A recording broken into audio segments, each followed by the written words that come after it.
우리가 믿는 이 성경 말씀은 아름다운 인류 사회를 건설하기 위한 정치적인 전략을 기술한 책이 아닙니다. 개개인의 행복을 극대화하기 위한 그런 종교적인 지혜를 기술한 책이 아닙니다. 성경은 하나님 나라를 건설하시는 하나님의 이야기입니다. 창세기부터 요한계시록까지 성경은 줄기차게 하나님 나라 복음을 말하고 있습니다. 사람이 어떤 세상을 만들어가야 하는가, 그걸 말한 것이 아니고 하나님이 어떤 세상을 만들어가고 계시는가, 거기에 대한 이야기를 하고 있습니다. 물론 성경에는 수많은 사람들의 이야기가 나옵니다.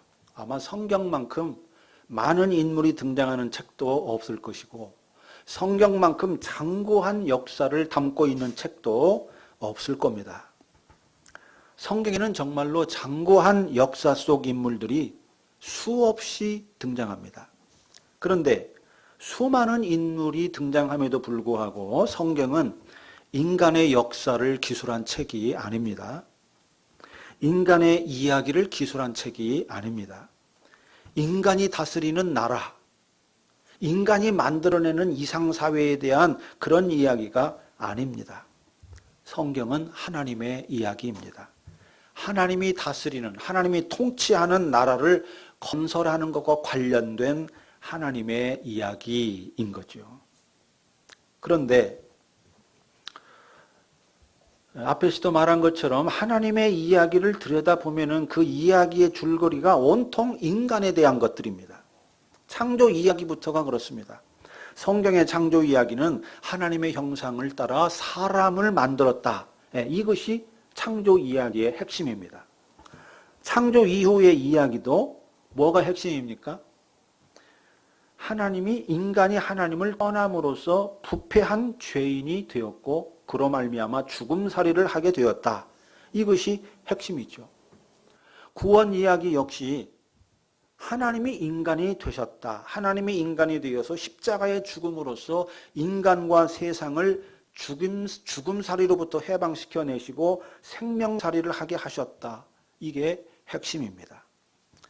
자, 이처럼 성경은 하나님의 이야기임에도 불구하고 이야기의 핵심 주제는 항상 인간입니다. 인간이 빠진 하나님의 이야기는 없습니다. 하나님의 이야기에는 항상 인간의 이야기가 나옵니다. 그만큼 하나님과 인간은 떨어질 수 없는 그런 아주 긴밀한 절대적 관계 속에 놓여 있다. 이렇게 말할 수가 있습니다. 로마서도 마찬가지입니다. 바울이 로마서에서 말하고 있는 것은 오직 하나님 나라의 복음입니다. 하나님의 복음, 다시 말하면 하나님 나라의 복음. 하나님의 복음은 곧 하나님 나라의 복음입니다. 자, 이것 외에 다른 것에는 일체 관심이 없습니다. 오직 하나님 나라 복음을 증언하는 일에만 집중합니다. 그런데 바울은 하나님 나라 복음을 말하면서 제일 먼저 인간의 불의함에 대하여 말합니다. 성경이 하나님의 창조 이야기와 에덴 동산 이야기를 한 후에 곧바로 인간이 타락한 이야기, 에덴 동산에서 추방당해가지고 죽음살이를 하게 되었다는 그 이야기를 한 것처럼 바울도 로마서에서 하나님 나라의 복음을 선언적으로 말한 후에 곧바로 인간의 불의함에 대하여 말합니다. 인간은 불의하다. 유대인이든 헬라인이든 모든 인간은 죄인이며 하나님의 진노 아래 있다. 하나님의 심판을 피할 수 없다. 이것이 인간에 대한 바울의 진단이고 바울의 선언입니다. 또 바울은 시편과 이사야서를 인용하면서 의인은 없나니 하나도 없다. 깨닫는 자도 없고 하나님을 찾는 자도 없고 다 치우쳐함에 무익하게 되고 선을 행하는 자는 없나니 하나도 없다. 그들의 목구멍은 열린 무덤이요 그 혀로는 속임을 일삼으며 그 입술에는 독사의 독이 있고 그 입에는 저주와 악독이 가득하고 그 발은 피 흘리는데 빠르다. 파멸과 고생이 그 길에 있어 평강의 길을 알지 못하였고 그들의 눈앞에 하나님을 두려워함이 없다. 이렇게 아주 인간의 실상을 가감없이 폭로하고 있습니다. 한마디로 말하면 모든 인간이 죽음살이를 하고 있던 것입니다. 왜 이런 이야기를 하는 걸까요? 그냥 하나님 나라의 복음을 말하면 될 텐데 왜 굳이 인간의 불의함을 그토록 신랄하게 고발하는 것일까요? 그 이유는 인간의 불의함을 아는 것이 모든 삶의 진정한 출발이고 또 하나님 나라 복음으로 나아갈 수 있는, 하나님 나라 복음 속으로 들어갈 수 있는 유일한 토대이기 때문입니다. 고대 헬라의 아폴론 신전의 현관 기둥에 아주 유명한 문구가 3개 있다고 하죠. 너 자신을 알라. 고대 헬라의 철학자 소크라테스는 너 자신의 무지를 아는 것, 이것이 철학의 시작이요 삶의 시작이라고 설파했습니다. 그래서 무지를 깨우치는데 소크라테스는 집중했습니다.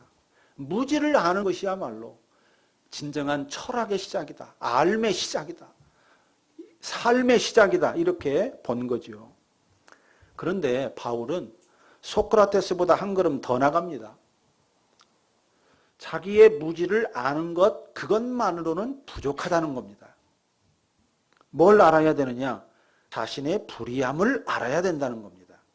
자기의 모든 행위가 오직 죄악으로 가득할 뿐이고 죽음살이에 불과할 뿐이라는 것을 아는 것이야말로 진정한 삶의 시작이고 하나님 나라 복음으로 들어가는 토대라고 보았습니다. 그래서 하나님 나라의 복음을 말하면서 제일 먼저 인간의 불의함을 고발한 것입니다. 열심히 죽음살이를 하고 있는 인간의 적폐, 이거를 아주 가감없이 까발린 것입니다. 인간의 적폐를 부정적으로 본 게 아닙니다. 사실 그대로를 말한 것입니다. 흔히 지난 박근혜 정부에만 적폐가 있다고 생각하는데 그거는 큰 오산입니다. 저와 여러분을 포함해서 모든 인간의 삶에는 적폐가 쌓여 있습니다. 적폐인 줄도 모르는 적폐가 산더미처럼 쌓여 있습니다. 그렇기 때문에 사람은 모름지기 이 적폐를 알아야 됩니다.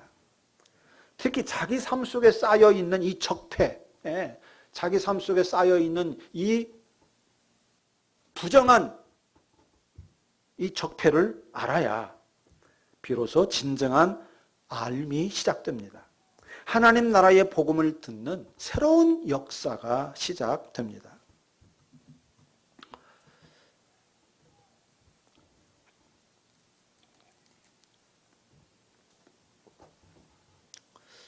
여러분, 이 사람은요, 자기가 심히 이 불의한 죄인이라는 것을 모르면 자기 지식으로, 자기 능력으로 사람을 죽입니다. 자기가 얼마나 불의한 존재인지를 모르면 자기 지식으로 열심히 최선을 다해서 죽음살이를 합니다. 의사는 의학 지식으로 환자의 주머니를 털고요. 판사는 법률 지식으로 강자의 죄악을 세탁해주고, 과학자는 자기가 발견한 첨단 지식으로 부패한 자본과 결탁을 하고, 교수는 자기 전공 지식으로 세상을 재단하고, 공무원은 지역 개발 정보를 이용해서 땅 투기를 하고, 또 그리스도인은 성경 지식으로 다른 사람을 판단하고 정죄합니다. 이거 어쩔 수 없어요. 사람은요, 자기를 모르면, 자기가 얼마나 불의한 존재인가 하는 것을 모르면 자기 지식으로 열심히 죽음살이를 하게 되어 있습니다. 아는 것이 많을수록 더 많이, 더 가열차게 자기를 죽이고 다른 사람을 죽이게 되어 있습니다. 여러분 생각해 보십시오. 자기를 모르는데 무슨 수로 생명살이를 할 수 있겠습니까? 절대 불가능합니다. 박사학위를 1000만 개 가진다 하더라도 자기를 모르면 생명살이를 할 수가 없습니다. 자기를 알아야, 자기가 얼마나 불의한 존재인지를 알아야 비로소 생명살이로 나아갈 수가 있습니다. 하나님 나라의 복음을 믿는 은혜의 자리로 나아갈 수 있습니다. 그리스의 고대 그리스인들은 이미 그 사실을 알았습니다. 그래서 너 자신을 알라 이렇게 말한 것입니다. 너 자신을 알라. 이건 모르면 망을장 모두가 다 도루묵이라는 거예요. 아무 소용없다는 것입니다. 오히려 그걸로 죽음살이 하게 된다는 거예요. 다른 사람 죽이고 자기도 죽인다는 것입니다. 그래서 너 자신을 알라. 이렇게 현관 입구에 새겨놓은 거겠죠. 예, 그런 차원에서 바울은 율법에 대해서도 새로운 해석을 합니다. 우리가 잘 아는 것처럼 율법은요, 본래 생명살이의 표본, 그걸로 하나님이 준 거죠. 자, 이렇게 사는 것이 하나님 나라의 삶이다. 이렇게 사는 것이 하나님의 백성으로서의 사는, 백성이 살아야 될 생명살이다 하는 그 삶의 기준, 삶의 표본으로 제시한 것이 바로 율법입니다. 그런데 바울은 로마서에서 율법의 기능을 새롭게 해석합니다.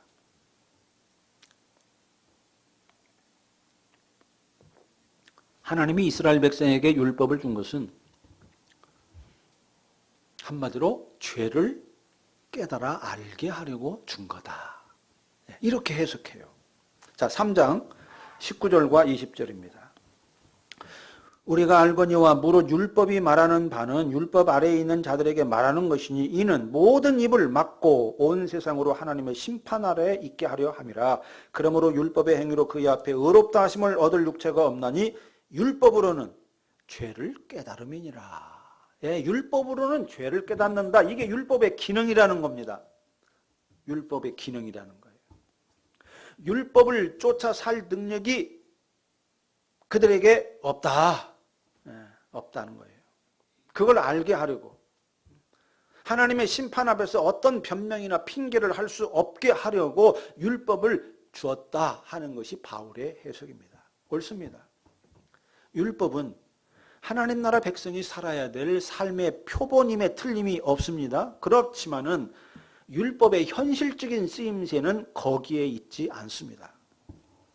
물론 그것도 쓰임새이기는 하지만은 보다 더 현실적인 쓰임새는 죄를 알게 하는 데 있습니다. 인간에게는 하나님의 율법을 쫓아 살 능력이 없다는 것, 율법의 행위로는 하나님 앞에 의롭다 하심을 얻을 육체가 없다는 것을 알게 하는데 율법의 현실적인 쓰임새가 있다는 거죠. 그러니까 이 말은 하나님이 이스라엘 백성에게 율법을 주신 것은 하나님의 백성이 살아야 될 삶의 지침으로 준 것이기도 하지만은 그 이면에는 너희는 불의한 족속이다. 너희는 나의 율법을 쫓아 살라고 부름을 받았지만 그럼에도 불구하고 너희는 나의 율법을 쫓아 살 수 없는 불의한 족속이다. 이 사실을 깨우치기 위해 준 것이기도 한 것입니다. 그리고 이것이 율법을 통해 말하고자 하는 하나님의 진짜 메시지라고 할 수 있습니다.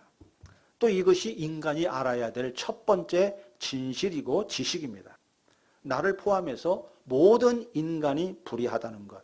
하나님의 율법을 쫓아 살 능력이 전혀 없는 그런 아주 불의한 존재라는 것이 인간이 알아야 될 첫 번째 진실이고요. 인간이 알아야 될 첫 번째 지식입니다. 그리고 이것이 모든 것의 출발점입니다. 나를 포함해서 모든 인간은 불의하다는 이 진실을 아는 것이 참된 지식의 출발이고 참된 은혜의 출발이고 하나님의 의만 붙잡는 참된 믿음의 출발이고 참된 변화의 출발이고 참된 인간됨의 출발인 것입니다. 이 진실을 알기 전까지는 인간은요, 현재의 상태에서 한 걸음도 나아가지 못합니다.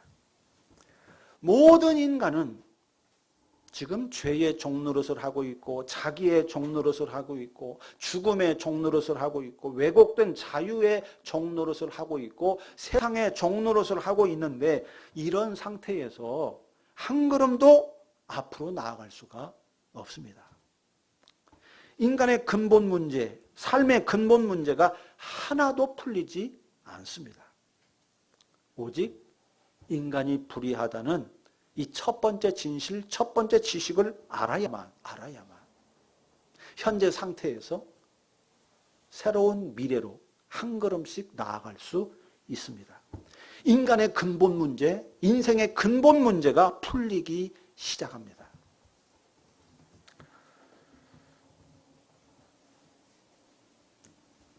인간의 모든 문제는 지식으로 풀리지 않습니다. 돈으로 풀리지 않습니다. 정치로 풀리지 않습니다.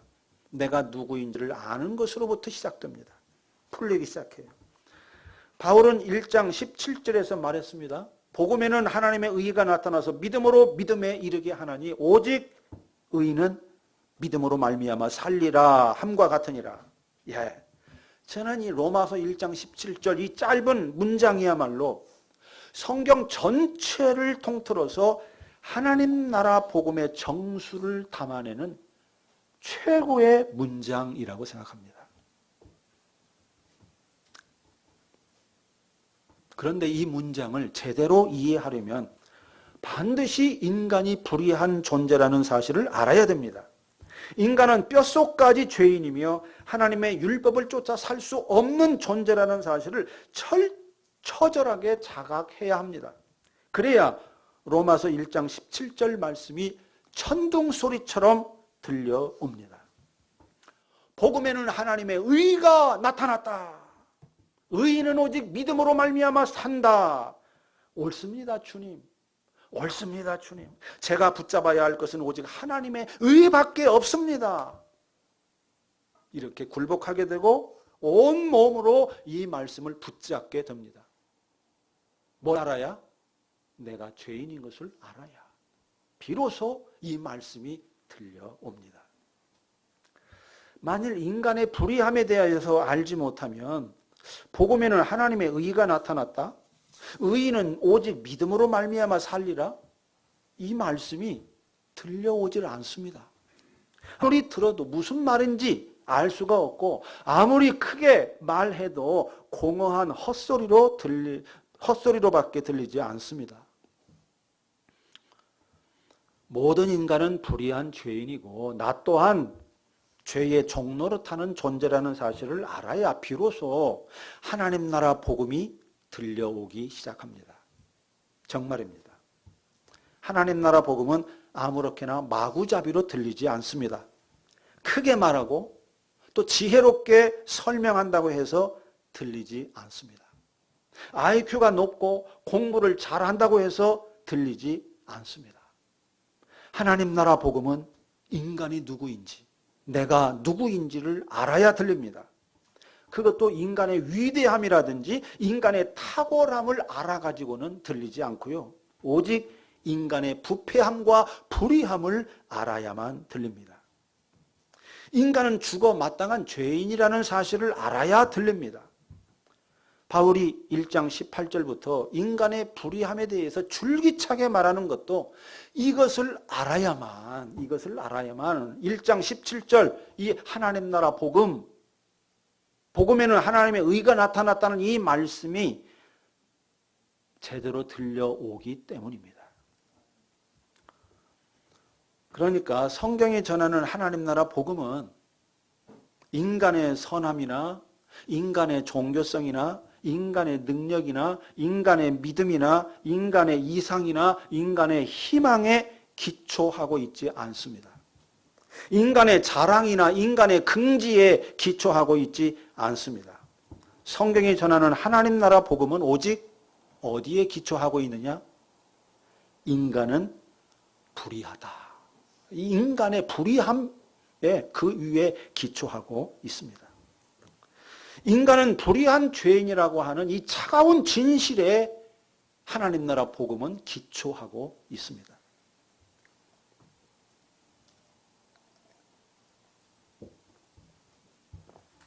그렇다면 자, 교회는 어떨까요?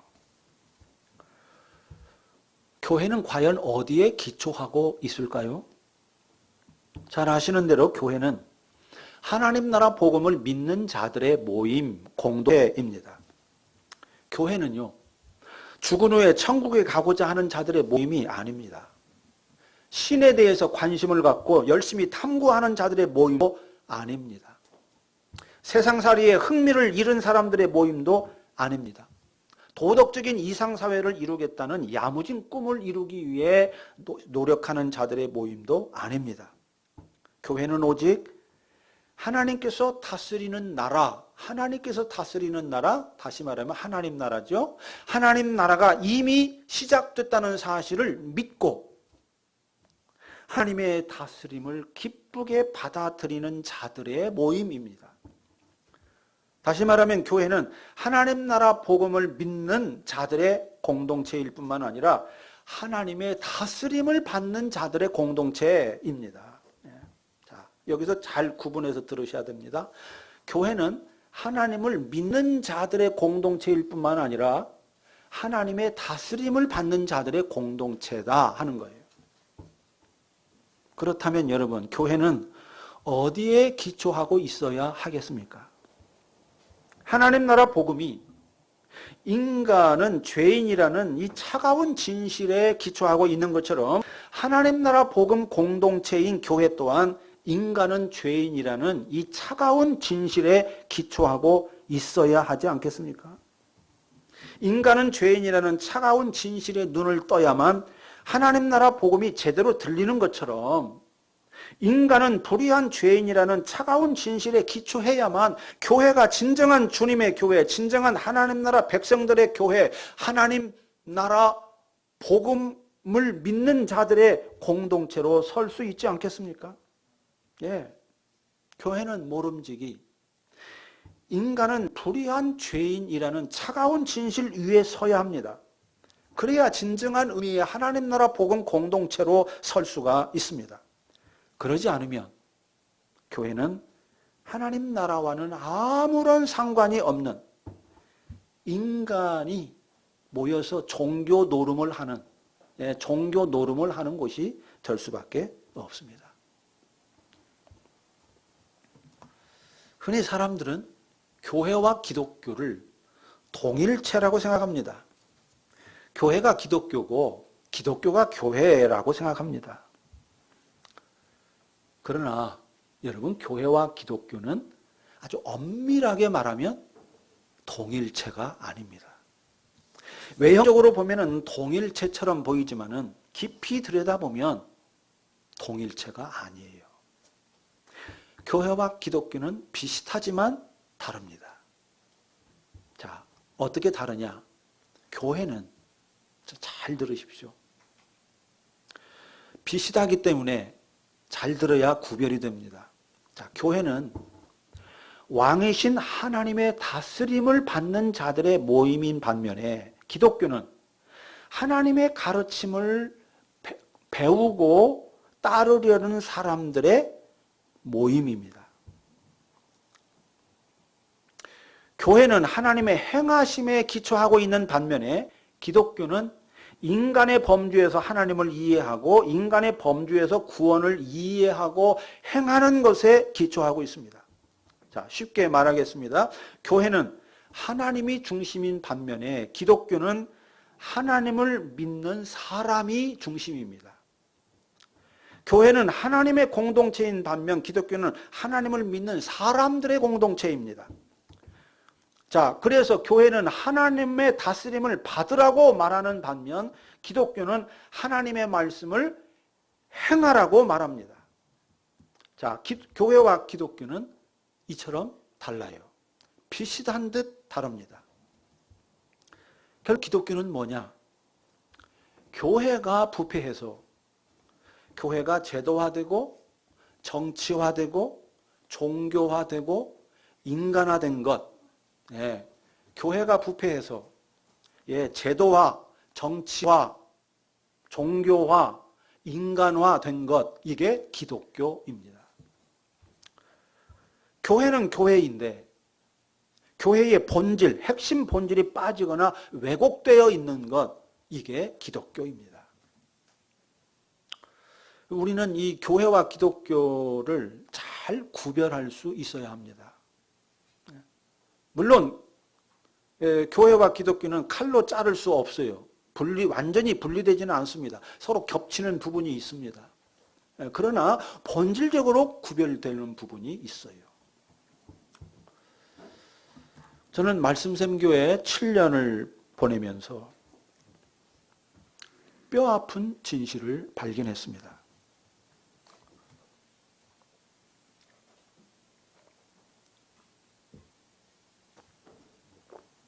말씀샘교회가 그동안 교회가 되기 위해서 하나의 종교 집단이 아니라 하나의 종교화의 길을 걷는 것이 아니라 참된 하나님 나라 복음의 길을 걷기 위해서 무진 애를 썼음에도 불구하고 말씀샘교회가 놀랍게도 하나님의 공동체이기보다는 하나님을 믿는 사람들의 공동체였다는 것. 하나님의 다스림을 받는 교회이기보다는 성도들의 생각과 결정이 지배하는 교회였다는 뼈아픈 진실을 발견했습니다. 여러분 곰곰이 생각해 보십시오. 자, 말씀샘 교회가 만일 참된 하나님 나라 복음 공동체, 하나님의 다스림을 받는 복음 공동체였다면 마땅히 뭘 자랑했어야 하겠습니까? 하나님의 다스림을 받는다. 이걸 자랑했어야 합니다. 하나님의 다스림을 받는 일에 교회의 최우선 순위를 두었어야 하는 겁니다. 그런데 우리는 그동안 하나님의 다스림을 받는 것을 자랑하기보다는 민주적인 교회 운영을 자랑했습니다. 민주적인 교회 운영이라는 원칙만을 금과 옥조처럼 떠받들면서 그 잣대로 모든 것을 판단했습니다.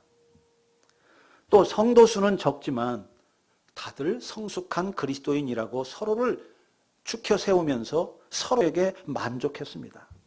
우리 교회는 다른 교회와 다르다는 그런 남모르는 긍지를 느끼기도 했습니다. 이것은요, 말씀샘 교회가 하나님의 공동체가 아니라 하나님을 믿는 사람들의 공동체였다는 것을 말해주는 명백한 증거입니다. 왕이신 하나님의 다스림을 받는 공동체가 아니라 하나님을 믿는 사람들의 생각과 경험, 이것이 지식, 이런 것들이 지배하는 공동체였다는 것을 말해주는 거죠. 바꿔 말하겠습니다. 말씀샘 교회는 안타깝게도 우리는 불의한 죄인이다, 나는 불의한 죄인이다라는 이 차가운 진실 위에 서지 않았습니다. 우리는 꽤 괜찮은 목사와 괜찮은 성도들이 모였다는 그 환상 위에 섰습니다. 그래서 왕이신 하나님의 다스림을 받는 공동체가 아니라 하나님을 믿는 사람들의 생각이 지배하는 공동체가 된 거였습니다.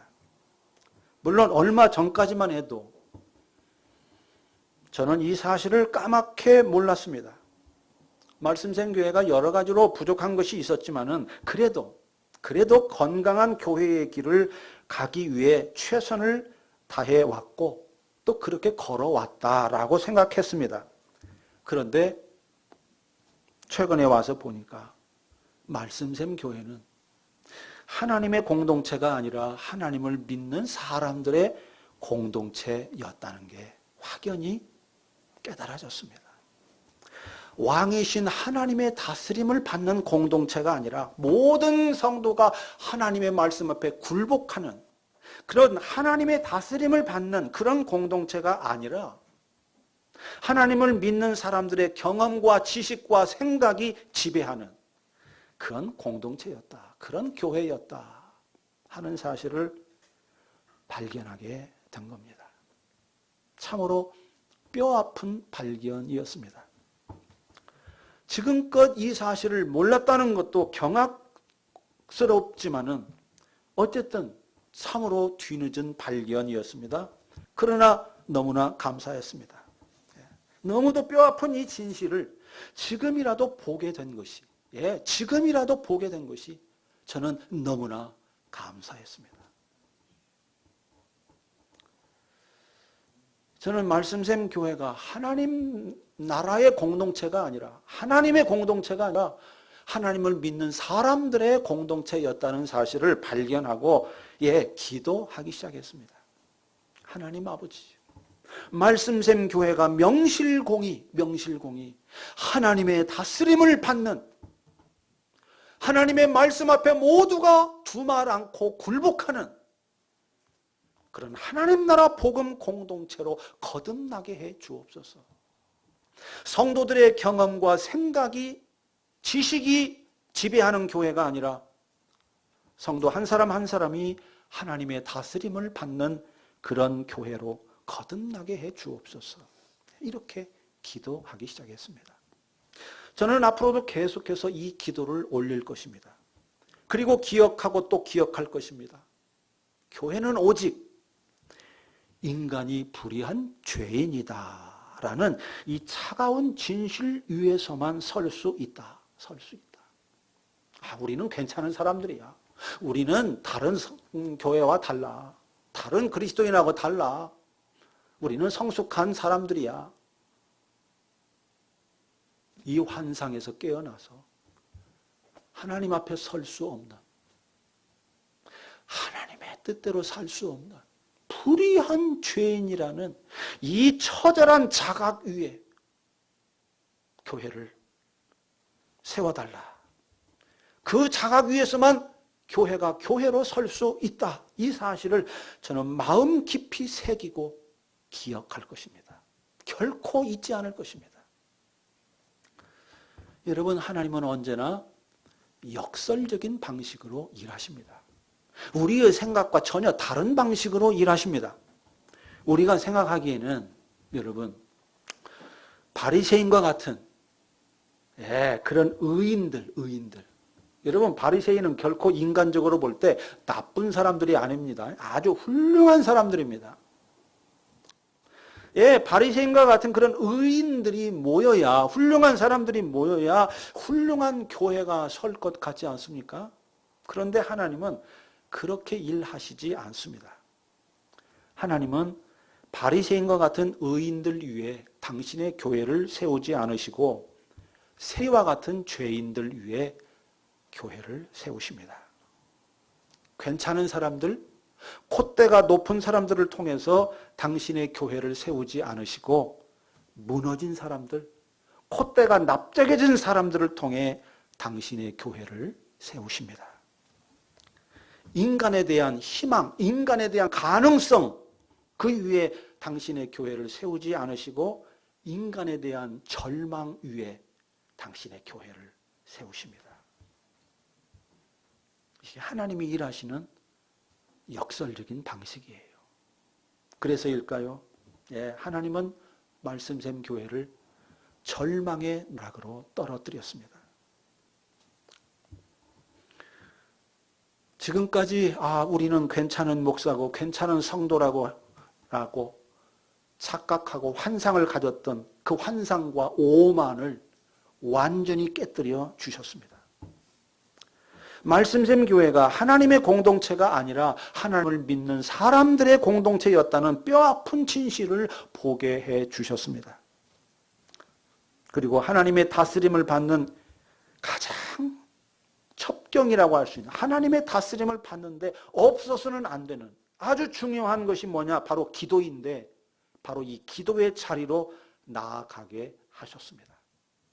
저는 이것이 말씀샘 교회를 하나님의 다스림을 받는 진정한 교회로 세우기 위한 하나님의 손길이라고 믿습니다. 말씀샘 교회를 순전한 하나님 나라 복음 공동체로 세우기 위한 은혜의 표징이라고 믿습니다. 여러분도 그렇게 믿으시나요? 네, 아멘입니다. 저는 앞으로 하나님의 다스림을 받는 일에, 하나님의 다스림을 받는 일에 목회의 최우선순위를 둘 것입니다. 하나님의 다스림을 받는 것. 어떻게 하면 우리가 하나님의 다스림을 받으며 살까? 하나님의 다스림을 받는 것. 여기에 목회의 최우선순위를 두고 우리 모두는 불의한 죄인이라는, 말로 다 할 수 없이 불의한 죄인이라고 하는 이 차가운 진실 위에 교회의 초석을 하나하나 놓고 쌓아갈 것입니다. 하나님의 일하심만을 바라보고 기대하며 기도할 것입니다. 여러분, 하나님은 살아 계십니다. 하나님은 지금 여기서 우리와 함께 우리 안에서 일하십니다. 말씀생 교회를 통해서 하나님은 일하시기를 원하십니다.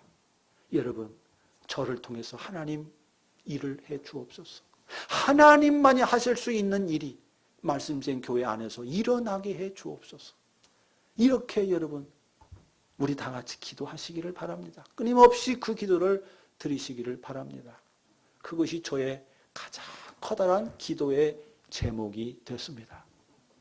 하나님만이 하실 수 있는 일, 그 일이 교회 안에서, 우리 성도들 안에서 일어나게 해 주옵소서. 네. 여러분, 자, 우리 하나님의 말씀을 들었습니다. 우리가 기도하겠습니다. 마음의 결단과 청원하는 기도를 이 시간 살아계신 하나님에게, 살아계신 하나님, 우리의 기도를 들으시는 그 하나님에게, 인간과 하나님은 뗄 수 없는 관계 속에 있는데 바로 그 하나님에게 여러분 이 시간 개인적으로 기도하시기 바랍니다.